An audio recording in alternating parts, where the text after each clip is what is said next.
Prepare yourself for the terror. The prison of madness, where few enter and none return. Welcome to Unsung Horrors with Lance and Erica. Leave all your sanity behind. It can't help you now. Welcome to Unsung Horrors, the podcast where we review movies with less than 1,000 views on Letterboxd. I'm your co-host Erica, joined by my co-host Lance. Hey everyone. In this episode, we are going to be talking about Bloodbath, aka Track of the Vampire, from 1966.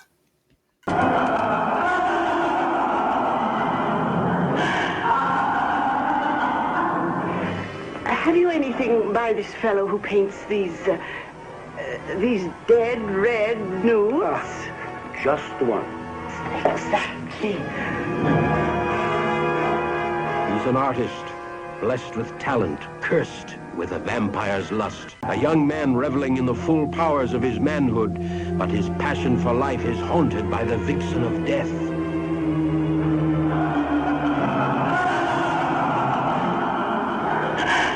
Others envy his magnetism, bringing under his spell the most sensuous of hedonists. So where would you like me? Here, try this. Artist and killer, killer and artist, who thirsts for beauty and blood.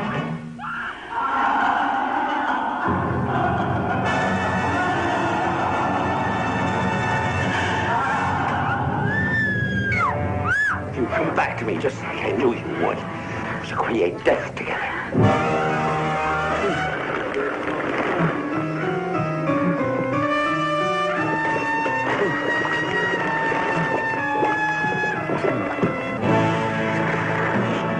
So if you haven't watched this movie yet, this film does have an Arrow release, a very good Arrow release, by the way. A lot of the information that you're going to hear about in this episode is from that. It's also currently available on Prime and YouTube as of this recording. And also as of this recording, this movie has 825 views on Letterboxd.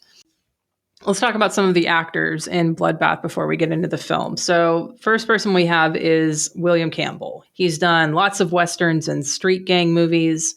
He was in Coppola's Dementia 13. He was in a few Star Trek episodes, including The Trouble with Tribbles, which is like one of the few Star Trek episodes I've ever seen. So anyway, one other movie that I watched after Bloodbath was Roger Corman's Secret Invasion. Have you seen this, Lance? I have not seen that one. So it's basically like Corman's Dirty Half Dozen. And same sort of premise in that sense. But Henry Silva is in it, who I love. If you're a Eurocrime fan, he's in a lot of those films. And he smothers a baby in this movie. So the movie's not great, but it got an extra half star from me for that reason alone. So William Campbell plays Sorty in this film, and his name stays consistent through all the versions of this movie, which we'll get into. One other person that is credited on this film on Letterboxd, but isn't actually in the movie except for one scene, is Patrick Magee. He's got almost 100 acting credits. Nearly half of those are films. So he played a much bigger role in the original film, Operation Tishin, which we'll talk about. But all he ended up in this movie was, Lance, you remember the shot? There's the man with the mustache covered in wax. Yes. So that's him. And that's his only shot, even though, shit. Yeah. I had that in my notes. I was like, who is the man? It looks like Max. But I couldn't figure it out. That's it. That's him. That's the only carryover from the original film from Patrick Magee into that movie. So that's amazing. But it's unfortunate because he's been in a ton of great movies that he got cut out of this. So after so many edits and everything else, he's was also in Dementia 13 along with William Campbell. He was in Corman's Mask of the Red Death, Friedkin's A Birthday Party, Fulci's The Black Cat. He was in Asylum, which is my favorite horror anthology film. Tales from the Crypt. And I think where most people would probably recognize him from is he's the writer in A Clockwork Orange. Yeah, who gets to witness his wife take all that stuff. Yeah. And then like when he comes back at the end, he's in the wheelchair and And then the actor that's probably most familiar to folks in this film is Sid Haig, who, I'm going to say this, unfortunately, is most known for Rob Zombie movies now. But he is a extremely prolific actor in exploitation films, early horror movies. He was in a bunch of women in prison movies from the Philippines. He was in Coffee and Foxy Brown. Spider Baby, Jack Hill's Spider Baby. Yes, Jack Hill's Spider Baby, Galaxy of Terror, if you've seen that. So one other film, Jack Hill's, one of his other movies called Sorceress, he actually wanted Sid Haig to play the role of Pando, the fawn character in that movie, which would have been fucking amazing. The Goat Man guy. The Goat Man. It would have been fucking great. that would have been amazing. The director, Jack Hill, who also wrote the screenplay for this version. Other films that he's done. So Sorceress, Pit Stop. Spider Baby. Yeah. Coffee, Foxy Brown. Yeah. So many great movies. I watched quite a few of these recently. So Pit Stop was one. Sid Haig is great in that. I think that's probably my second favorite role for him after Spider Baby. Sorceress. We need to talk about Sorceress for a second, Lance, because so I watched this movie and then I saw on Letterboxd that you watched this movie too. Yeah, I think we both went down like a little Jack Hill wormhole just to, get a little more of his stuff in our eyeballs. And yeah, I watched Spider Baby too again, and I love it. It's my favorite Jack Hill, but Sorceress is one that I wish had under 1,000 views. I mean, I guess it's not technically horror, but yeah, this movie is a trip. It is. I feel like I would be very happy showing up to Weird Wednesday and seeing that movie. But oh, absolutely, yeah. It's a lot of fun. I'm not going to spoil it for anyone. If you want to know kind of our thoughts on it, you can check out our Letterboxd reviews on that. That one is streaming on Amazon Prime as well. That's Sorceress, 1980 something. Yeah, 82, I think it was. Okay. And I had a strong connection with it because it involves twins, mm-hmm. and I'm a twin, and from here on, after watching that movie, I'll only refer to twins as two who are as one. That's a spoiler, guys. Direct quote. But yeah, seriously, everybody should see this movie because the last 15 minutes are just amazing. It's so worth your time, and it's like under an hour and a half runtime. So check it out. Yeah, Jack Hill's got a great filmography that's all over the place, and apparently he took his name off of Sorceress. Like he didn't like the film because if you watch it, his name isn't in the credits at the end of it. It's like Brian something. But yeah, and then Bloodbath, he's like, that's not what I directed. There's an interview on the Arrow box set, a very short one, and he just seemed to have this disdain when talking about the movie and talking about Roger Corman, and he just doesn't seem happy about having co-directing credit or anything like that. He seemed very put off by the fact that it was changed up to essentially a vampire movie. Well, yeah, because it makes zero sense that it is a vampire movie. Well, it does, and I mean, his original idea, and you could tell what shots are his, which is we'll get into that, but yeah, his original screenplay, which God knows what it is, but it sounds amazing. So speaking of the second director, and actually there's really three directors in here, which, my God, all right, this movie's complicated. Let's get into the second director first. And that's who's credited on this film, along with Jack Hill, is Stephanie Rothman. And she must like her vampires because she's the one who inserted the vampire storyline into this movie. And she also, I guess the film that I think she's most well known for is The Velvet Vampire. This played at Dismember the Alamo last year, which is like a mini marathon that Alamo Drafthouse does every October. And that movie has everything that I should like about a movie, and it just didn't land for me. You stuck around for that one. Did you What did you think about Velvet Vampire? I did. I mean, I liked it visually. It was great, but yeah, it was very slow moving. And I guess I feel the same way you did. Like, I feel like I should like this, you know, the female director aspect alone is like enough to like really get behind it. Visually it looked great, but it was probably my least favorite of the, well, no, that's not true. Probably the scorpion or the centipede one. Oh, come on. That was well, no, they had pieces in that marathon. So that's always going to be my favorite, but and then they had it was definitely the most forgettable of the programmed okay. movies. The Velvet Vampire was. Okay. So I'm going to, yeah, I might revisit it someday. I feel like maybe I was in the right headspace. I don't know. I'll think about it.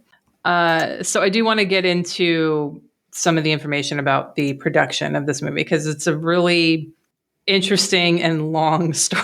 And I'm going to try to be as brief as I can with it, but without like skipping over anything important. So this is a lot of this information is from the Arrow Blu-ray release again. Tim Lucas wrote a three-part article back in 1990 called "The Trouble with Titian," and then when the Arrow release came out, he actually came in and voiced that over and talked about the production history of this film. So in 1963, Roger Corman had co-produced this movie called Operation Titian, which was basically a spy thriller about stealing an original Titian painting.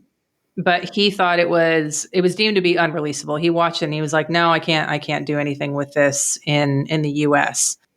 It was set in Dubrovnik.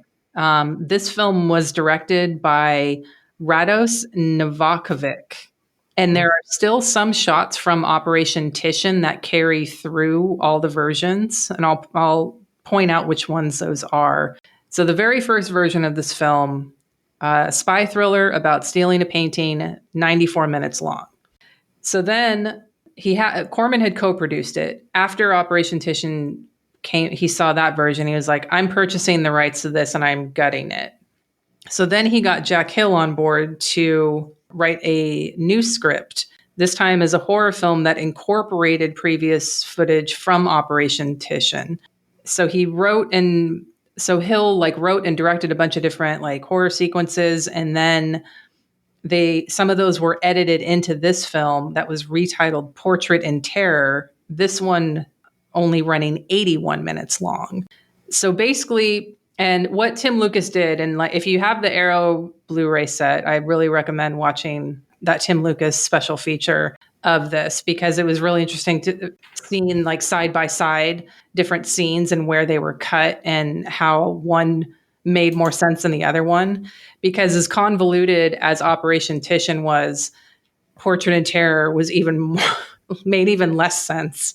And it had like all these weird, like really long, drawn out, pointless scenes, but yet the movie was much shorter.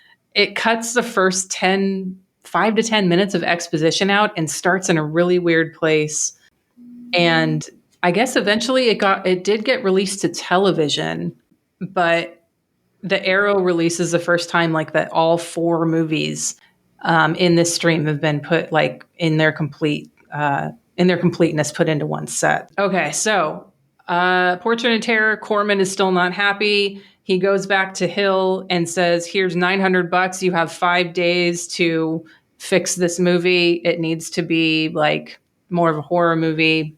So he shot some additional scenes and recut it and made it more into a horror movie. But then Rothman also came in to add additional scenes. She added the additional plot line of the sister who is investigating the murders, as well as the whole vampire angle.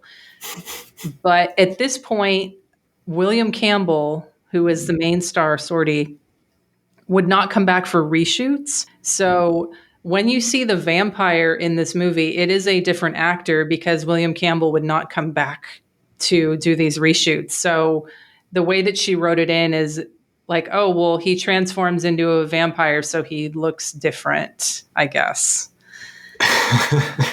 He looks old, basically. Yeah, he does. He just basically looks older and with like fake teeth.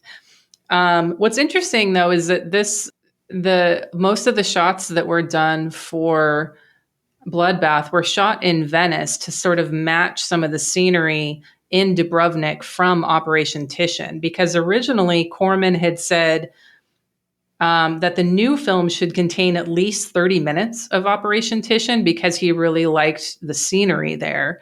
But the final product of Bloodbath only has about 4 minutes of the actual original film in there. Wow.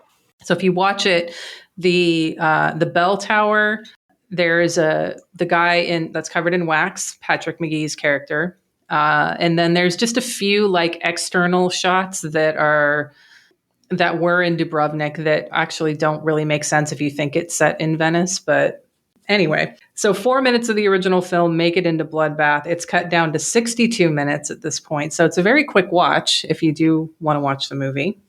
And then one other continuity error with it, you'll probably notice as well, is when Rothman was doing reshoots, Sig Haig, who did agree to come back, had since grown a beard for a new role that he was in, which he couldn't shave. So half the scenes he has a beard and the other half he doesn't have a beard. So it fits right in. Just go with it. It does. And so the interesting thing about this is like the first time I watched this movie was earlier this year, 6 or 7 months ago.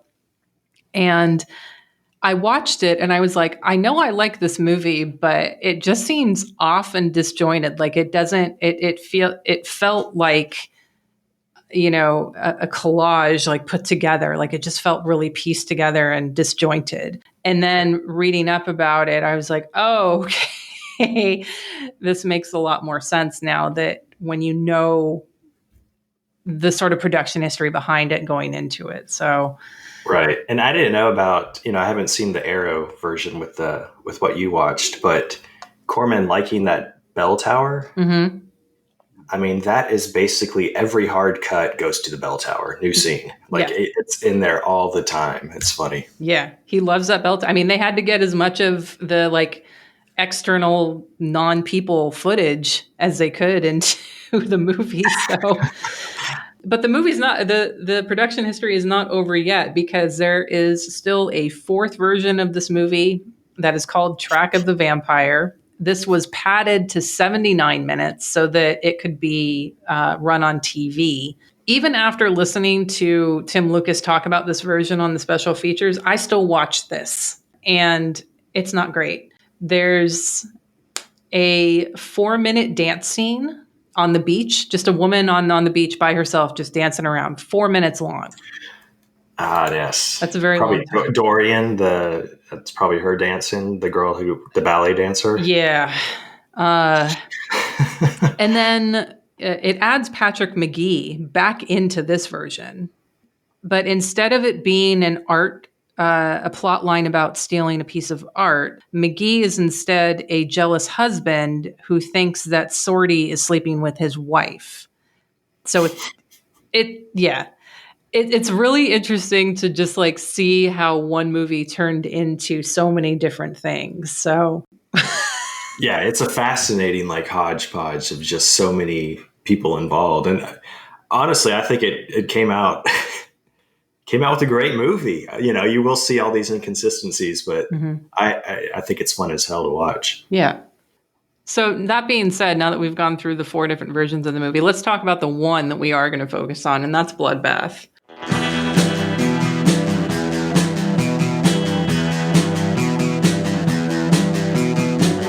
You're listening to the Prescribed Films Podcast Network, home to hundreds of hours of free podcast entertainment. The shows on this network all have a common goal, providing you with the best discussions about movies and other forms of entertainment media. The PFPN hopes to fill your earholes with audio joy. Visit our website with links to all the other amazing shows at www.thepfpn.com. Thanks for listening.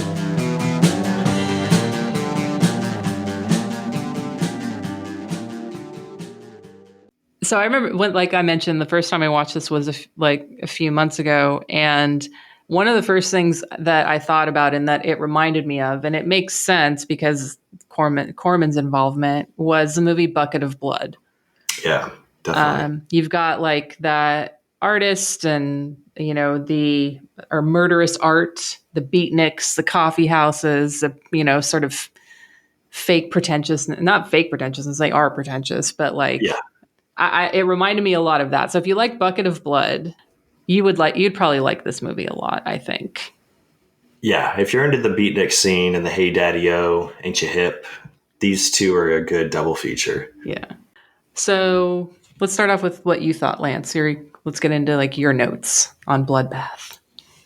I loved it. Like you said, it's at 62 minutes. It does a great job just keeping pretty much all the scenes are kind of essential. There's one particular scene that I could hit on that just seems completely out of place. If you know the history, you'll realize that every scene's actually out of place. But I love the pacing. I was never bored. Everything seemed essential to the story. One thing I noticed is there's no concept of time. Mm-hmm. And that is, I think, attributed to the different directors and scenes that were shot. Night becomes day and day becomes night immediately and basically within the same hour. So yeah, when I first watched this, which was actually for the podcast, I noticed a lot of inconsistencies. I read up on it like you did and read up about a lot of the history and watched it again and realized, okay, I think I like it even more. And then again, like at 62 minutes, it's such an easy watch. Yeah. Overall, I would definitely recommend it. It's hard to recommend it as a vampire flick. Right. Because I think Jack Hill's initial story is basically the star. Like all the best parts are his idea, which was about a mad artist who sees a woman appear in his canvas, which leads him to murder other women and drop them in hot wax. Yeah. That seemed the most fascinating part of the whole movie.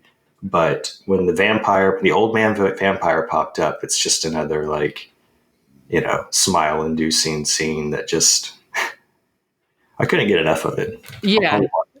The vampire scenes are definitely really goofy. And yeah, I love that Jack Hill took one little thing from Operation Titian, which was Patrick McGee got dumped in a vat of wax in that movie by Sorty.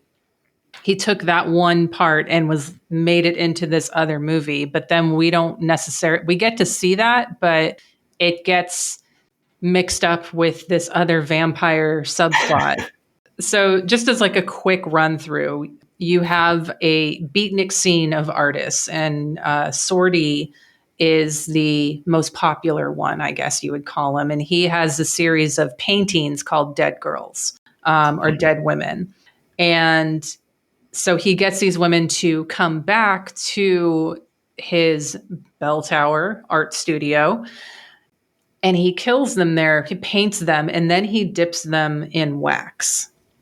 And he's got this girlfriend. Her name is Dorian, which I think I read somewhere that it's a reference to Dorian Gray, the painting from Oscar Wilde's play. Yeah, that's what I would have guessed. Okay.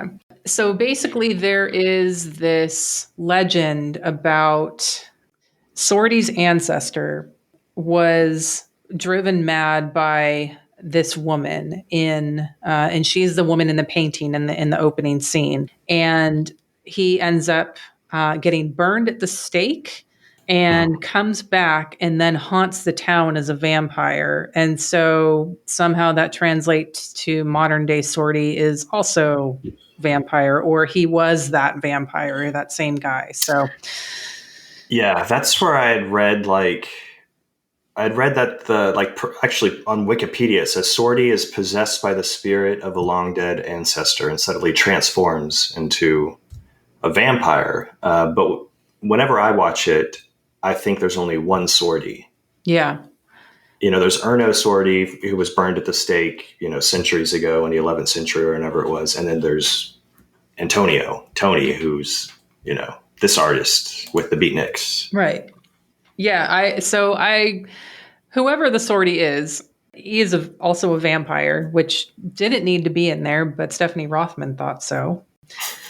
But aside from that, there's a few really great scenes in this that I want to talk about. There's one scene in particular where the sister who is investigating all of this, it runs into a gang of people dressed up in seeming, I'm guessing, Halloween costumes, or maybe they're just doing their thing. And then they start dancing with her in the alleyway. And it had really it's just really creepy scene. And like, she's already running away from Sorty, the vampire. And then she runs into these people and they actually end up, you think like she's going to get attacked by them too, but no, they're just drunk and want to dance with her. And they end up in a way saving her because they distracted her or got the vampire away.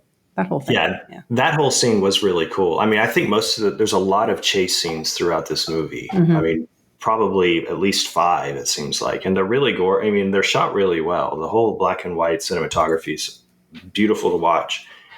But that scene in particular where there's these weird random Halloween bros like getting super kind of grabby with her. Yeah. They're like, hey, look what I found, and grabs her, starts dancing with her. But yeah, that scene was cool to see. And like, that's a good point that you said. It kind of saves her because there was a guy dressed up as a vampire and he looks at Sorty, who actually has, he's an old man vampire at that point. And he's like, dude, check out his, well, he didn't say dude, but check out his, fangs are bigger than mine. Yeah. And then there's Sorty's girlfriend, Dorian, the dancer. There's a lot of scenes of her like at the beach, like running in and out of the water. And then they expand on that in Track of the Vampire. But thankfully, we don't have a 4-minute dance scene in this movie. But there is the whole reason that Sorty is dating her and is obsessed with her, but also doesn't want her to come to his bell tower is because she looks just like the woman in the painting. And so he's trying to maybe save her in a way and keep her away from that. But yeah, there's also they have this sort of surrealist dream sequence where he's out in the desert and being tormented by the woman in the painting. And I thought that was great as well. Yeah, that flashback scene was gorgeous. Yeah, so his I guess his Sorty's old muse and mistress was a girl named Melitza. Mm-hmm. I guess that's how you pronounce it. Yeah. And yeah, apparently he was charged with sorcery, and she was like chief witness with all this. Who he was burned at the stake and had all his paintings thrown in and flesh blowing from his body. And so Melitza looks exactly like this Dorian girl. It's the same actress, except Melitza has long black hair. But there is a flashback scene, where it's her just kind of basically every flashback scene with Melitza, it's her like laughing at Sorty, just kind of twirling around, looking beautiful and evil. But in that flashback scene, it almost insinuates like she was almost never there because this camera pans out and it's just him with all his art supplies and his canvases. It's just this beautiful direction, this long pan out, and with this windy scene of Sorty standing there. So it almost made me think, even at the end of the movie, when things start happening, like, is this all like in his head? Because some of these people weren't reacting to what was occurring. Yeah, I think it might have been because. So getting to the end, this is probably my absolute favorite part. And have you seen Don't Go in the House? I haven't, no. Okay, so. This is semi-spoilery for that, but okay.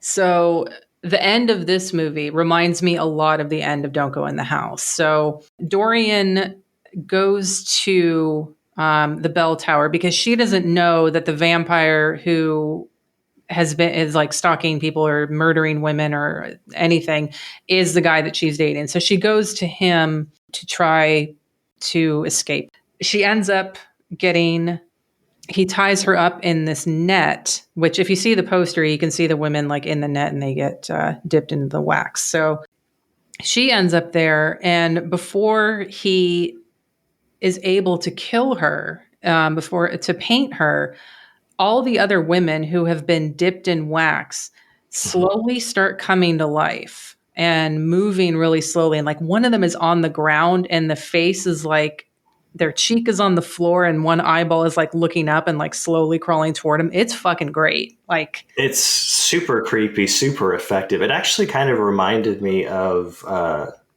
in Sorceress at the end where they're, where they fall through the ground and they're in that little catacombs area. Mm-hmm. Yeah. And all those creepy guys, like I could tell this was part of Jack Hill's his segments that he shot. Yeah. Because it's super effective, and it just like freaks the viewer out, but it really freaks Sordy out, who's like scared and completely panicking. Yeah. It's just really well done. And the way, like, and it ends perfectly because all of these like women encased in wax just descend upon him. And when the Beatnik gang, Sid Haig and the two other guys, we haven't talked about them yet. We'll circle back to them. When the Beatnik gang come to save Dorian, they discover Sordy has been dipped in his own vat of wax. I think some of it was in his head, but I mean, the fact that he ended up in the wax vat, unless he pushed himself, like he killed himself. Yeah, that's right. It's, who knows with the movie, the way it was written. But, yeah. I'm trying to make sense of a movie that has been edited so many different times. The whole time all this is happening and these plaster figures are coming at him, Dorian is there and she's alert from what I can tell. Because it never shows her like pass out or anything. And then after it all happens, she's awake when, Sid Haig and Max all come through the door. But she has no reaction to what's happening. So it almost makes me think like Sordy's just envisioning all this stuff and slowly going mad because when he ties Dorian up, he actually signs the canvas, Erno Sordy. Mm-hmm. Like, this will be my best work of art, or I'll do a work of art that's worthy of, you, or so it makes me think that it's, it's the same guy. It's maybe vampires can get dementia. Maybe. And this is his turn. This Dorian girl's like, triggering all these Militz memories from the 11th century. Yeah. I mean, if androids can dream electric sheep, then I guess vampires can get dementia. Hell yeah, that's true. I'm going to write that in. That should be in the script. Let's talk about the Beatnik gang. I love them. Yes. So, yeah, the Beatniks are, when you're first introduced, I thought it was like a cafe at first, their first scene with Max and the boys. And then, so one thing I do have to point out is the female actors, they all have D names. It's Donna, Daisy, Dorian. They're not really introduced in a very clear way in a lot of moments. Like, it's Donna, who gets the ledger and reads everything and figures a lot of it out. Right. Who's sitting at the Beatnik table, which I didn't know in the very beginning until my second watch. Who's basically there between the guys as they talk pretentiously about art. Mm-hmm. I didn't realize that was Donna. And all the female characters were confusing me my first watch. I think that it's because it's a different actress, right? Because of reshoots? Because Stephanie Rothman is the one who added the vampire subplot into it. So, oh, maybe it's not even Donna, and I just thought it was. Ooh, because they kind of look. I thought they looked alike, honestly, and that's where I thought, like, okay, I guess this is Donna. Maybe they're both Donna, but like they just got a different actress, and we're like, fingers crossed, no one notices. Yeah, but yeah, the hip cafe scene, I guess that's an art gallery / cafe. Yeah. It confused me because apparently like some highbrow art collectors were coming in and trying to buy these paintings off the wall. It's a very weird setting. Mm. But yeah, as soon as it starts off, it's Max with Sid Haig and some other guy, which I don't know. I guess Sid Haig's name is Bruno. And they're all like hypnotized around this table. And Max starts talking very full of himself, talking about his first presentation of the quantum painting and creating the liquid gun, which is a paintball gun. Like, is this when a paintball gun was invented is what I thought. And he pulls out the gun and starts, alarming the staff. And, yeah, basically just, shooting art, and everybody is losing their minds over this technique, which is hilarious to watch because it's all about the technique and not the quality of the art. One guy says, "Look, millions of tiny flakes like the universe."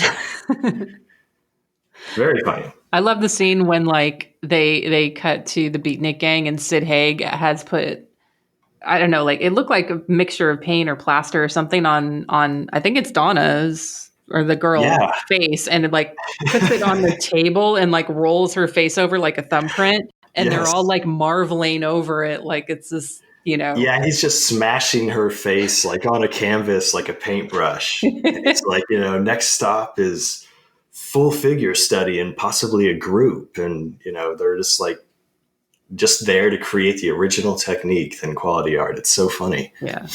There is like one other thing that that Tim Lucas pointed out, and I'm glad that he did, because like I definitely appreciated a lot of the shots in this, but when he pointed out the original director from Operation Titian, that he was really what's his name, Rados Novakovic, that he was really influenced by Orson Welles. So there's a lot of low angle shots looking up and Dutch angles, and like a lot of the way that they're shot, it looks like Orson Welles. Yeah.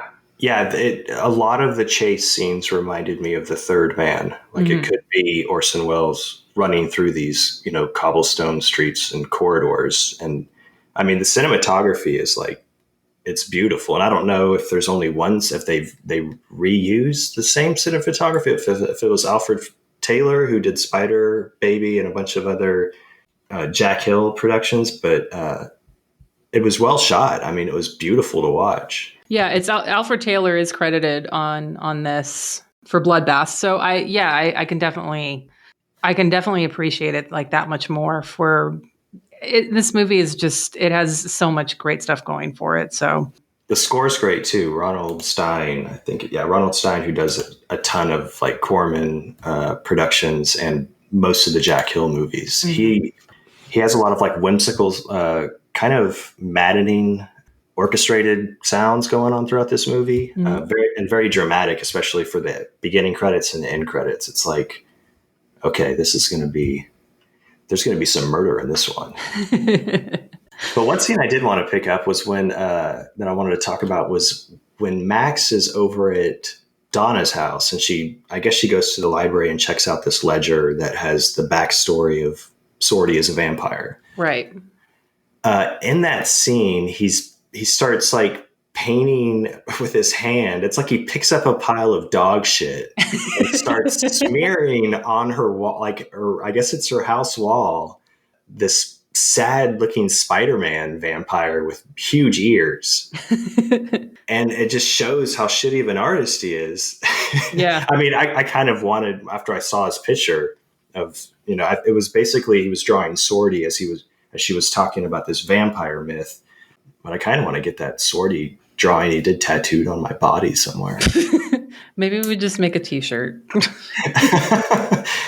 But yeah, that scene killed me, because then she's like, hey, let's go follow Sorty and figure out if he's the Sorty, if he's Erno Sorty from, centuries ago. And he's like, count me out. He's not a vampire. Get the police. And he starts like picking up the hose and just spraying this like shit drawing off the wall. Like not even caring at all. I'm like, This guy, he's got the stash. He's funny. Yeah. He's my favorite. He's great. Yeah. That whole Beatnik gang, Max and Sid Haig's character, and the other guy's not kind of just there, but like they're one of the best parts of this movie for me, aside from the wax females coming back to life. Like the whole plot line of like, cut you, paint you, dip you in wax. Done. Yeah. Love it. All right. So as far as recommendations go, I love this movie. I think it's great. It's like I mentioned, as of this recording, it's available. You can watch it on Amazon Prime or on YouTube. I would even go as far as to recommend picking up the Arrow Blu-ray, because there's, if you're interested in watching the evolution of this and getting like the Tim Lucas special feature on there, I'd recommend that. I think I picked this one up for $5 because another site was having like a closeout Arrow sale, and well worth my money. So definitely would recommend this to listeners. Lance, what about you? Yeah, I agree. Like I said, I watched it twice. I loved it the first time, but reading about the backstory just kind of made it so much more endearing and actually made me want to watch it again. So I'll either have to buy that release that you have or borrow it because I do want to watch that. But yeah, I gave it 4 out of 5 stars on Letterboxd. I really loved it. I really wonder what could have been with just Jack Hill's story and touch without so many fingers in the pot. Spider Baby's my favorite Jack Hill, but based on his scenes that are clearly his and kind of the creepiness of the story and his shots, I wish that version was out there somewhere, and I think it could like rank up there with Spider Baby. Yeah. Because I love his stuff. Yeah. I liked getting lost guessing, who's who between all those denamed female characters. That was a puzzle in and of itself. There you go. Yeah. No, I think I gave this 3.5 on Letterboxd, which is still really good, but I agree. I want to see the Jack Hill version. Like the vampire subplot line, it's endearing because it's like it just adds to like what this movie is, just all this other stuff going on. But I did enjoy it a lot. So, all right, well, let's talk about what we're going to be watching for the next episode. Lance, it's your pick. It is. So the next episode we'll be covering is Luigi Cozzi's The Black Cat from 1989. So this is Cozzi's attempt at an unofficial finale to Dario Argento's Three Mothers trilogy. He wanted to close it out because Argento hadn't created The Mother of Tears yet. This was before then, and he wanted to give it a stab. But it's also referred to as and was released as Demon 6. So like Bloodbath, it has quite a few titles surrounding it. So it's not only fascinating with how the film came about, but it's like an incredibly weird watch, and one I'll watch again for sure. But it's Luigi Cozzi's The Black Cat. It's streaming on Amazon Prime. And I think it's going to be a really fun episode. I'm very intrigued. And I'm going to go out on a limb and guess that I will probably like this movie more than Argento's Mother of Tears. Yeah, we shall see. All right. I'm looking forward to it. All right. So Black Cat, 1989 for the next episode. One other thing I wanted to bring up before we close out here is that we have put together a horror movie challenge for the month of October, which is a different category for every day of the month. I'm sure plenty of you have seen like the 30-day music challenges or something like that. It's the same idea, except you're watching movies because you're doing that anyway. It's October. It's Halloween time. And the idea here is that it's a charity challenge. So for every movie you watch in each category, you would donate an amount of your choosing to a charity of your choice. So when November 1st comes, if you watch 25 movies, horror movies, hopefully, in October within these categories, and you decided you're going to donate $1 per movie, you'd send your donation to your charity. And to give y'all an incentive to play along, we're doing a giveaway for folks who participate. You can find all the details, frequently asked questions, list of the categories on our Instagram page. On Twitter, it'll be the pinned tweet. You can find it on there. And just to let you know, we have some really awesome prizes for this, including some Shout Factory posters, some original artwork, some horror movie books, some pins. Lance, like if you guys have seen on our Instagram page, I posted a picture of the pins I got from Lance. And also I've got a action figure set of Ash versus the Pit Witch from Army of Darkness. It's a McFarlane Musicland exclusive. It's still in its original packaging. I've had this thing since like 2001, people. Nice. And we're giving it away for charity. So watch some horror movies, donate some money. You're entered into the drawing. All the details on how to do that are going to be on our social pages. You can follow us on Twitter, Instagram, and Facebook, all at Unsung Horrors. I'm on Letterboxd at Also Watched. You can also follow my other podcast, Customers Also Watched, at CAW Podcast on Twitter, Facebook, or Instagram under Customers Also Watched. Lance, where can people follow you? I am L Scheibe everywhere. So Twitter, Instagram, Letterboxd. Those are my 3. Don't worry about Facebook. I don't get on Facebook. I don't. Yeah. I mean, we have a page on there, but really, we're going to be the most active on Instagram and Twitter. So, I mean, Facebook is, sorry, redheaded stepchild of my social media priorities. So, you can also check out Lance's shop. You just Google Lance Scheibe, you'll find his big cartel shop. Yeah. Hit me up. Check it out. I got a lot of pins, a lot of horror-related stuff that some of y'all might like. Yeah. And I'll go ahead and plug Cody's stuff, too. Again, Cody, he has a big cartel shop as well, and he has a lot of horror-related prints that are worth checking out. He did our logo. Yes. So check out Cody. It's same last name, Cody Scheibe. And check his stuff out, too. That's it for Bloodbath. Thanks for listening, everyone. Bye. Bye, guys. Thanks for listening.